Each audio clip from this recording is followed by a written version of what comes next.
நம்மளுடைய நயன்தாரா ரசிகர்களுக்கு கிறிஸ்துமஸ் அப்ப செம்ம ட்ரீட் தாங்க.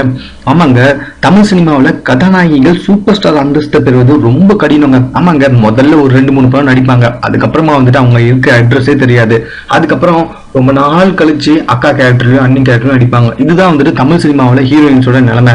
அப்படி இல்லைன்னு வச்சுக்கோங்களேன், அதிகமா கிளாமர் காட்டிட்டே இருப்பாங்க. ஒரு படத்துக்கும் ஹீரோவுக்கு அப்பப்ப ரொமான்ஸ் சீனை மட்டும் தலையை காமிச்சிட்டு போயிடுவாங்க. இதுதாங்க தொன்று தொட்டு தமிழ் சினிமாவில் வந்துட்டு இருக்கு.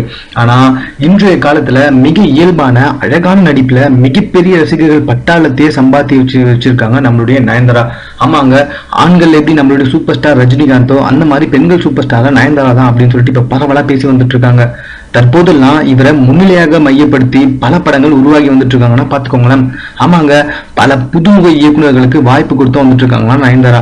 இந்த விஷயத்துக்கு எல்லாம் அடிக்கலமா அமைந்ததே மாயா படம் தாங்க. ஆமாங்க, மாயா படத்தை தான் இவங்க ஒரு பேய் கேரக்டர்லயும் அண்ட் தென் அந்த பேய்க்கு ஒரு பொண்ணு கேரக்டர்லயும் நடிச்சிருப்பாங்க. அதாவது டூயிங் கேரக்டர்ல நடிச்சிருப்பாங்க.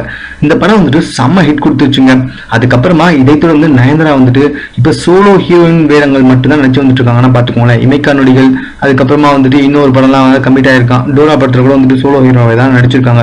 ஸோ இதனால நயன்தாராவுக்கு இன்னும் மார்க்கெட் அதிகமாக தாங்க போயிட்டு இருக்கு.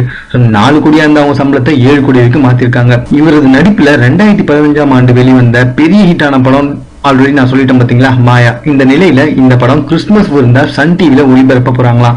இதை அறிந்த நயன்தாரா ரசிகர்கள் எல்லாருமே என்ன பண்ணிருக்காங்கன்னா ட்விட்டர்ல பயங்கரமா இதை ட்ரெண்ட் பண்ணி வந்துட்டு இருக்காங்களாங்க. உண்மைதாங்க, கிறிஸ்துமஸ்க்கு சன் டிவில நயன்தாரா படம், அதுவும் ஒரு பேய் படம், கொஞ்சம் த்ரில்லா இருக்கும் அந்த படம். சோ இந்த படம் போறது உண்மையிலே நல்ல விஷயம் அப்படின்ட்டு பல பேர் பேசிட்டு இருக்காங்கன்னா பாத்துக்கோங்களேன். மேலும் இது தொடர்பான செய்திகளை உடனுக்குடன் தெரிந்து கொள்ள எங்களுடைய சேனலை சப்ஸ்கிரைப் பண்ணுங்க. இந்த வீடியோ பிடிச்சிருந்தா லைக் பண்ணுங்க. உங்களுடைய கமெண்ட் எதுவும் வந்தாலும் ஓகே, எங்களுக்கு போஸ்ட் பண்ணுங்க. தேங்க்யூ.